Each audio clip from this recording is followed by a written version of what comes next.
أعوذ بالله من الشيطان الرجيم. بسم الله الرحمن الرحيم. الحمد لله والصلاة والسلام الأتمان الأكملان على خير خلق الله نبينا محمد وعلى آله وصحبه وسلم.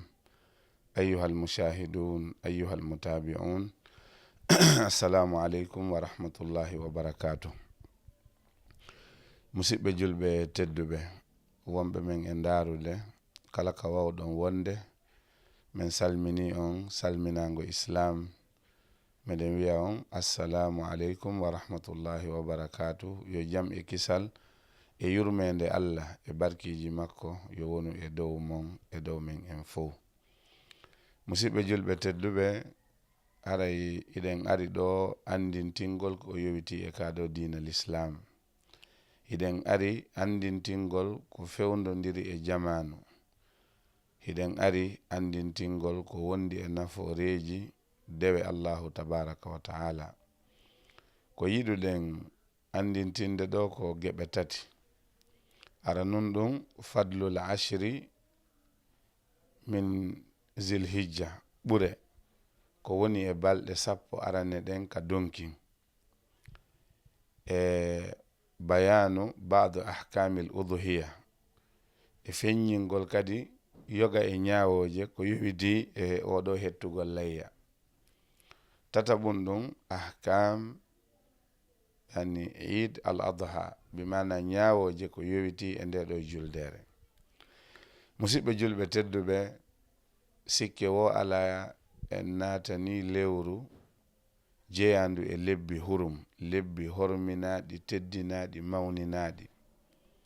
Lewru ndu andanɗa hoore ma ko kayru kadi woni lewru 11 ka islamic calendar, ka kalandiri e islam, ko ndu ɗo woni lewru sakkitinu nun. Joni noon natanen yewtere nden mubasharatan. Haray ɗeɗo balɗe 10 arane ka donkin ko ñalormaji mawnuɗi, ko ñalormaji tedduɗi, ko honnun e golleji kadi hana waɗede hen ko rewirte Allahu tabaraka wa ta'ala. Musidɓe julɓe, ɗiɗo jemmaji e ɗiɗo ñalormaji 10 arane ka donkin ko ñalormaji mawnuɗi. Allahu tabaraka wa ta'ala o daali wal fajri wa layalin ashir. Allahu tabaraka wa ta'ala wi mi wondiri e waktu peeral fajiri, mi wondiri kadi e jemmaji 10. Abdullah ibn Abbas e Mujahid e ko wana kanko immorde jomiraɓe gande e sahabaɓe e salafu salih, ɓe wi ɗi jemmaji 10 ɗi Allah huɗori ɗo ko jemmaji ñalormaji 10 arani ɗin ka lewru donkin, lewru tabaski. Allahu tabaraka wa ta'ala ko mawnuɗo o huɗorta si wona ko mawni. Allahu subhanahu wa ta'ala ko tedduɗo o huɗorta si wona ko teddi. Haray ɗiɗo ñalormaji ko honnun nelaɗo sallallahu alaihi wasallam yewti e majji. Ɓe wi ma min ayyamin al-amalu salihu fihinna ahabbu ila Allah min hadhihi al-ayyam al-ashr. Qalu ya rasul Allah wala al-jihadu fi sabilillah? قال ولا الجهاد في سبيل الله إلا رجل خرج بنفسه وماله فلم يرجع من ذلك بشيء. نلاد صلى الله عليه وسلم بماكي ألا فو إن يلور ماجي gollugol ko moƴƴi no ɓura yiɗede majji ka Allahu tabaraka wa ta'ala ha hewti waɗugol ko moƴƴi e ɗeɗo balɗe 10 arane ka donki. ɗum ngalɗini ɓeɗo sahabaɓe. ɓe wi nelaɗo, hay waɗoygol jihadi fi sabilillah? Nelaɗo sallallahu alaihi wasallam ɓe maki hay waɗugol jihadi fi sabilillah si wona gorko o yaltida e wonki makko kin e jawdi makko ndin o yaha ndeɗo hare o waroye ton o yana shahid, jawdi makko ndin kadi ƴette ko oɗo tun waɗata. Bimana neɗɗo on si o yahino jihad o haɓi ɓeɗo heferaɓe, o fooliɓe, o artidi e wonki makko kin e jawdi makko ndin, ko golle tedduɗe, ko golle mawnuɗe, ko dewal Allah, o heɓi baraji buy, kono golluɗo ko moƴƴi e ɗeɗo balɗe 10 arane hino ɓuri mo baraji. Idan musidɓe julɓe, nayen andutu fi suumaye tun tinnoɗen welsindoɗen e ɗeɗo balɗe sappo arane ka donkin ko anduɓe ɓen noon wawata andintinde andunoɓe yejjiti ɓen andina kadi ɓe andano ɓure ɗeɗo balɗe sappo arane ka donkin ko ɗum waɗi nelaɗo sallllahu alayhi wa sallam no yamiri en yo en hebbin e ɗeɗo at takbir bimana habbirgol mawnina allahu tabaraka wa taala nelaɗo maki fa aksiru fihinna min at-tahlili wat-takbiri wat-tahmid riwaya goɗɗo go ɓeydi wat-tasbih ɓe wi hebbine e ɗe balɗe sappo arane ɗo ko wi'oton la ilaha illallah hebbine e majje ko wi'oton allahu akbar hebbine e majje ko wi'oton la ilaha illallah hebbine e majje ko wi'oton alhamdulillah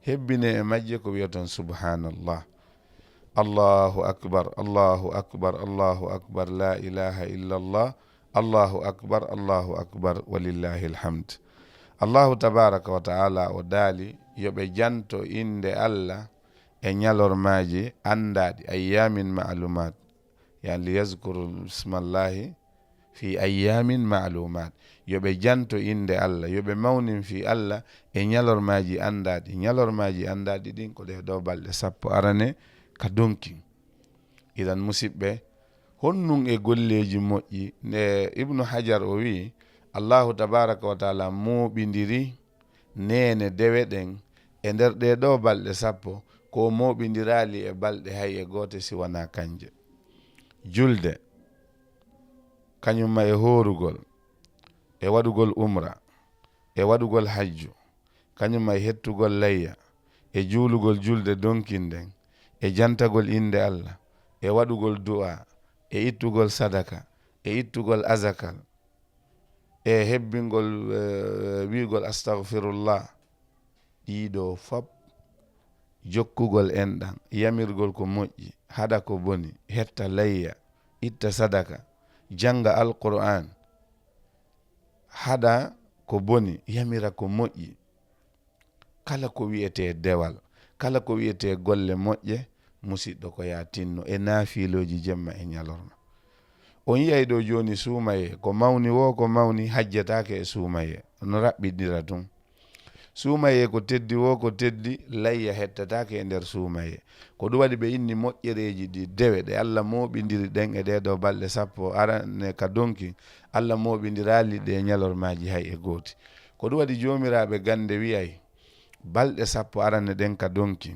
e jemmaji sappo sakkitore ɗin ka suumaye ko on ɗum ɓuuri moƴƴude ɓe wi ñalormaji ɗin ko ɗe ɗo balɗe sappo arane par ce que yewmu arafa hino e majje ñande julde donkin hino e majje hajju ɓurɗo mawnude on koye majje woni ko waɗete si ari ka jemmaji ko jemmaji sappo sakkitore ɗin ka suumaye karay ko ɗin ɓuuri mawnude saabu jemma laylatul qadre wonɗo ton ɓurɗo lebbi wulure mo goɗɗo rewi allah tawa on jemma ala ton musidɓe julɓe tinnoɗen ka sadakaji tinnoɗen ka jantagol inde allah tinnoɗen ka waɗugol du'a musidɓe julɓe ɗeɗo ñalaɗe horugol balɗe 6 arane ɗen no moƴƴi watta ɗon kadi yawmu arafa koko moƴƴi nelaɗo sallllahu alayhi wa sallam ɓe wi mo hoori ñallal gotal gorka naafilo allah subahana taala woɗɗina yeeso makko ngon ɓandu makko ndun e natugol yiite ndunguji 70 70 years ida ñallal gotal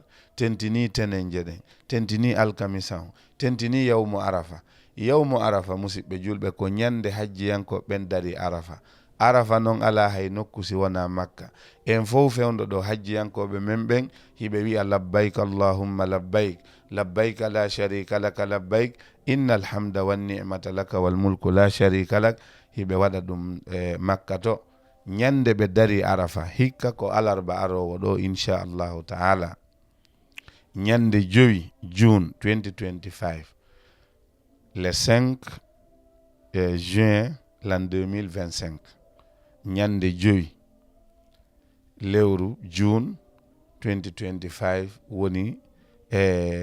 woni ko ɓeɗo maslan yani daroto arafa ɗum woni alkamisa arowo ko alarba woni ko hajju ngun fuɗɗoto alarba ɓe iwata makka ɓe yaha mina haray koye alkamisa on ñande jowi ɓe iwata mina ɓe yaha ɓe daro arafa. Alkamisa arowo ɗo yo on tigi hooru. Honnu nela sallallahu alaihi wasallam ɓe maaki e hoorugol arafa. Ɓe wi de hooruɗo arafa tawa na dariɗo arafa hiɓe jorti ka Allah yafano on tigi bakkatu duuɓi ɗiɗi, hitande yawtunonde e hitande wonde arde nden. Duuɓi ɗiɗi hooru nden ñande musidɗo julɗo. Hoorina ɓeygure ma nden, si wona pay koye toso koye wawata hoorude. A anda kadi arafa arowo si Allah subhanahu wa ta'ala tawnete. No wodi ɓe hooruduno ɗen arafa rowani, hikka Allah tawniɓe woɓɓe ɓen tawa sella, hikka Allah subhanahu wa ta'ala tawnali woɓɓe ɓe surranoma. An e min e kanko ene hay o arafa ɗo taw o taway en, si o tawi en ene oya artoyowo o tawtay en, awa musidɗo hoora ñallal gotal Allah yafanoma bakkatu 1446 hijra e 1447 hijra wonɗo e arde on ɓawde nduɗo lewru ade. Hare musidɓe tinnoɗen ka hettugol layya, ka hajjugol, ka waɗugol umra, ka jantagol inde Allah, ka waɗugol du'a uji. Nelaɗo maaki ko ɓuri moƴƴude du'a fof ko du'a toraɗo yawmo arafa. Haray komi ɓurayno wowlude min e annabaɓe atti ɓelan ko la ilaha illallah wahdahu la sharika lah, lahul mulku wa lahul hamdu wa ala kulli shay'in qadir. Musidɓe julɓe, haray ko ɗum ɗo mi yiɗuno andintinde ha joni. Si a fuɗɗanoki horugol, horu. Min nalnon ɗe jeenayi ɗen fof ko beeɗe hoore, kono yer ko heɓuɗa hen wo no moƴƴi, sadaka ko ittuɗa hen wo no moƴƴi, jantagol inde Allah, golle moƴƴedal e jokkere en ɗan. Si ɗon yawti toɓɓere ɗiɗaɓere nden ko fi o ɗo layya, hiɗen andi o layya ɗo kadi koye ɗe ɗo balɗe 10 arane woni ko fuɗɗete ittede. Layya oɗo tabaski hirseteɗo ko Allahu tabaraka wa taala yamiri ɗum, o wi fa salli li rabbika wanhar, juulan jomima hetta layya. Nelaɗo sallallahu alaihi wasallam ɓe hetti layya, ɓe yewti fi layya. Layya hettama e jamanu maɓɓe, ɓe waɗi recognize, ɓe qirritike. Idan layya ko sunnatun qawliyatun wa fi'liyatun wa taqririya. Ka qawliya nelaɗo sallallahu alaihi wasallam ɓe maaki kala hirsuɗo ɓawonde iidi on juula, haray o heɓi, haray kanko kirse makko ɗen layya makko on timmi, o hawrodiri e sunna julɓe ɓen. Mo hirsi ado iidi on juulede, haray ko tewu woni ko o heɓi maafe julde, kono haray o heɓani ko wiyete kon baraji hettuɗo layya. Haray si o arti kadi yo nangu dammol gokkol go kadi o hirsa palasi, parce que ko wanno ɗon kon haray ko waɗi kon waktu on no wayni maslan hadi yonali. Idan nelaɗo woli fi layya. Anas ibn Malik o wi wondema nelaɗo sallallahu alaihi wasallam ɓe hetti layya gay ɗiɗi baali. Dhaha nabi sallallahu alaihi wasallam bi kabshayni amlahayni aqranayni zabahuma bi yadi wa samma wa kabbara wa wada'a rijlahu ala sifayihima. Anas ibn Malik ko woni khadimur rasul o wi wondema dey nelaɗo sallallahu alaihi wasallam ɓe hetti layya gay ɗiɗi baali, rawnuɗi pen, jogiiɗi gala. Nelaɗo sallallahu alaihi wasallam wallini ɗi tegi koyngal mungal ka sera dande ɗo, ɓe wi bismillah allahu akbar, ɓe hirsiri ɗi jungo maɓɓe ngo. Kola dammol ɓe wi kolɗo ko min Muhammad sallallahu alaihi wasallam e ɓeygure anden. Kola kol ko min e kala mo wawani heɓude layya e mofte anden ha yawmal qiyamati. An musidɗo julɗo mo heɓani coggu layya, mo ala feere layya, wata suno a heɓi baraji hettuɗo layya, nelaɗo sallallahu alaihi wasallama hettaninoma. Ko ɗum woni ñawore hettugol layya ko sunna tentinaɗo, ko sunnatun muakkadatun. Ko ɗum woni lasli hettugol oɗo layya ko annabi Ibrahima alayhi salam ƴettoduno e Allah weldigal e jatigiyagal. Allahu tabaraka wa taala wurnimo duuɓi 80 e ko fayi, woɓɓe wiya duuɓi 90 o heɓali ɓiɗɗo. Allah okkoyimo ɓiɗɗo gorko wiyeteɗo Ismail. Yehi ha o janɗi ka baaba tegata yakar tañƴino ɓiɗɗo makko on nafaymo ɗon joni. Allah wi mi dardoto annabi Ibrahim, ene ko min Ibrahima ɓuri yiɗude walla ko ɓiɗɗo makko on Ismail. Joni ko honno ɗum non andorta mi innaymo yo hirsu ɓiɗɗo makko on. Allahu tabaraka wa taala holli annabi Ibrahim ka koydol yo hirsu ɓiɗɗo makko on Ismail. O noddi ɓiɗɗo on, ɓe waɗi dialogue, ɓe yewti. O wi Allah hollilan e koydol dey miɗo hirsama ko on ɗum wiɗa. O wi baaba waɗu ko yamiraɗa ko, min Ismail a tawaylan koye muññiɓɓen woni komi tawa. O layya ɗo na yawgol tun hetta o layya ɗo ñaama tewu on poco pacanno yimɓe no duha andude o ɗo lasli ko fi hon nun layya wona hettanede ko al ikhlas, laɓɓinalngol Allahu tabaraka wa taala, wotinɗingol Allahu tabaraka wa taala. Annabi Ibrahima alayhi salam Allah jarribike mo, annabi Ismail ɓiɗɗon Allah jarribike mo, nene Ismail Hajar Allah jarribike ɓeɗo. Nene jaɓu ɓiɗɗo ma on hirse, nene on wi mi jaɓi. Ibrahim hirsu ɓiɗɗo ma on ko an woni baba on, baba on wi mi jaɓi. ɓay tun ka Allah yimmori ɓiɗɗo ar hirseɗa, mi jaɓi, mi ɗoftike Allah, mi ɗoftike baba, mi jaɓi. O ƴetti annabi Ismail o hippimo, ko waɗi noon ajjingol mo ɗon o waɗani baba on no ndaara gite ɗen, o mo hirsa ɓiɗɗo makko on tawi no satti. O hippimo waktu on okkata en fof. O ƴetti laɓi kin kanko ko o daasi kon ka ɓernde makko ko ɓiɗɗo makko on o woni e hirsude. Allahu tabaraka wa taala noddimo wa nadaynahu an ya Ibrahim kad saddakta ru'ya inna kadhalika najzil muhsinin. E Ibrahim, a gongini koyɗol ngol men hollumagol, a jaɓi yamirore Allah nden. Malaikajo jippodi e ndi sakari balil, annabi Ismaila sorta sakari balil ndin sorna. Annabi Ibrahima daasi laɓi kin kanko ko ɓiɗɗo makko on o hirside. Ko waɗi noon Allahu tabaraka wa taala yo ɓurane ɓiɗɗo ma on, Allahu tabaraka wa taala yo ɓurane nene ma e baba en ma, Allahu tabaraka wa taala yo ɓurane ɓiɗɗo ma on, yo ɓurane kala tagore ne. Si feƴƴiɗon nelaɗo on sallllahu alayhi wa sallam, annabi Ibrahima wattakhadha Allah Ibrahima khalilan, o ƴetti Allah jatigi, o muññike ɓiɗɗon, o hirsi kanko ka ɓernde makko ko ɓiɗɗo makko on o hirsi. Allah daali wa fadaynahu bi dhibhin adhim, min sottiri annabi Ismaila kirse mawnude. Musidɓe julɓe tedduɓe, annabi Ibrahima ko ɓiɗɗo mum on kanko anni hirsugol. Allah o ɓiɗɗo on sorta, oɗo wattita woni sakari baalil, ɗum ɗo woni nema. Musidɓe julɓe hettugol layya ko an woni e ittude sadaka on, ko an kadi ñamata. Lan yanala Allah luhumuha wala dima'uha walakin yanaluhu taqwa minkum. Na ƴiƴanɗan Allah sokoli, wona buse ɗen Allah sokoli, wona samuji ɗin Allah sokoli. Ko an hettowo layya on, ene ko on wonɗa hettande layya on, ko yiingo e nani kaari waɗi min kadi mi waɗay, si ɓeeɗa hirsi mi hirsani haray miɗo hersi, walla ko Allah wonɗa e hirsande. ɗum Allah sohli e muradu ndun goy. Ko ɗum waɗi oɗo sunna on yiyay buyno wakkili e makko, sunnaji hedditiɗin haaju maɓɓe ala. Wodi toon sunnaji wona layya tun woni sunna. Ka ɓay oɗo ko sunna e maslan deedi ɗin heeway ɗo fof no wakkili. Sunnaji hedditiɗin maslan wolaneɗa waɗana e ɗiɗi. Sa jaɓi ɗo kay jaɓu ko hedditi kon. Idan musidɓe julɓe tedduɓe, ko ni oɗo layya ardi. Ɓiɗɗo on nde o jaɓi yamirore Allah nden, baba on jaɓi, nene on jaɓi, alhamdulillahi. Joni si ɗum ɗo laatino, on yayno hitande fof hitande si donkin ari ko ɓiɗɗo hirseteno. Kono ndaare joni oɗo ɓiɗɗo sottirama sakari balil, ɗiɗo tebbeli no hirse, hino ñaame, no itte sadaka, ko welo welo e rewgol Allah e jantagol inde Allahu tabaraka wa taala. Musidɓe julɓe tedduɓe, haray oɗo layya hino mari sartiji. Ko atti gon an takuna min bahimatil anam, layya mo hettata on koyo taw koye mummunteji neminorteji ɗum, ngeloba walla nagge walla baalil walla mbeewa.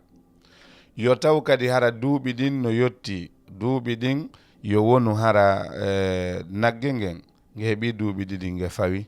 Si tawi woni ko ngeloba duuɓi 5 hara fawi. Si tawi woni ko baalil hara ngil heeɓi ko fanɗi wo hitande. Si tawi hitande nden heɓaki, si heeɓi lebbi 6 e ko fawi no sella, mbewa banko bemba heɓa hitande mba fawa. Haray ko ɗum ɗo. Yo taw kadi ara layya mo hettata on o ala ko wiyete ko maslan ayiɓe, gite ɗen ala ella, wona laƴaykol, wona nawnukol, wona fooƴukol hori, tawa mbuso ala ka nder ƴiye.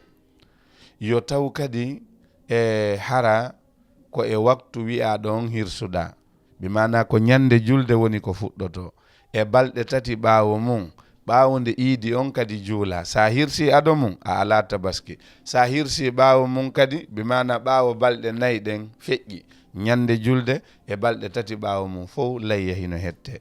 Ko ya anniyo an nattina hen ɓeygure ma nden, on fof on heɓay baraji ɗin. Nagge gila goo ha jeɗɗo no wawi kafude, ngeloba ben baalil kafetake, mbewa kadi kafetake, musidɓe julɓe tedduɓe. Haray oɗo layya itta hen sadaka, sakkoroɗa yimɓe ɓen, a heɓay baraji, nelda kadi sehilaɓe ma ɓen, ñaama hen, maron hen ñande julde, bimbi julde, bimbiti julde, ta ɓeygure nden kadi ɓe heɓay hen. Itten sadaka okkoren ɓe hirsani ɓen. Musidɓe julɓe, haray ko baraji molanaɗi woni oɗo ittugol layya. Haray noon si feƴƴi ɗon ka juldere, Allahu akbar, la ilaha illallah, Allahu akbar walillahi alhamd, yahen juuloyen iidi on. Hikka noon iidi on hawrodiri e juma on the 6th of June 2025, ñande 6 June woni juldere nden. Si juma, si tawi iidi hawrodiri e juma, musidɓe julɓe, haray ko hondo wonta ñawore nden. Haray mo yehi juuloyi iidi on, juma waɗɗaki mo. Kono nden ñande jakkaji ɗin fof ɓe noddinanta fanagoy, haray imamu ɓen no waɗɗi e maɓɓe ka ɓe ara ɓe julna juma on, ɓe waɗa khutba. Sabu ɓe wawano yahude juuloygol iidi on, ɓe wawa arde kamɓe kadi ɓe juula juma on. Si tawi noon a juuloyi iidi on, a arali ka juulugol juma, a darnay juula darɗe 4 fana on ka galle ma. Na yawi a juuloyta juma on, a juulata fana ɓay a juuloyi iidi. Wattoɗen conci kesi, yahen juulayen ko darɗe 2, habbirangoji 7, ka aran nun habbirangoji 5 e ka darɗe 2 heɗitoɗen khutba on. Wattoɗen conci kesi sino woodi, e walla conci labaɗi pasen ha moƴƴa, laawol ngol yaruno ɗen ngol artiren ngola, salmodiren, yafodiren, taqabbalallahu minna wa minkum salihal amal, waɗen contrôle ɓeygure nden, dawnen julnugol iidi on. Ɓayi on andi juulugol iidi on, hirsa layya on, ara kadi juula juma on, ɗiɗo waktuji haray no jokkodiri. Musidɓe julɓe ɗen tori Allahu subhanahu wa ta'ala tawnu en ndeɗo juldere, o arsika en rewgol Allahu tabaraka wa ta'ala e ɗeɗo balɗe 10 arane, o arsika en ko hetten layya, o newnana en juulugol oɗo iidi. Yo Allahu subhanahu wa ta'ala yafano en maslan ardiɓe ɓen e ardiɓe julɓe ɓen, hiwana en hajjiyankoɓe ɓen kadi jaɓana ɓe hajju maɓɓe on. Haray ko ɗum ɗo min arno yewtugol on musidɗo mon al ustaz Mouhammad Salih Bun Mahmoud Ba, e haray taw yejjutu arafa on koye alkamisa ñande 5 June 2025, iidi on koye juma on ñande 6 June 2025. Wassalamu aleykum wa rahmatullahi wa barakatuh.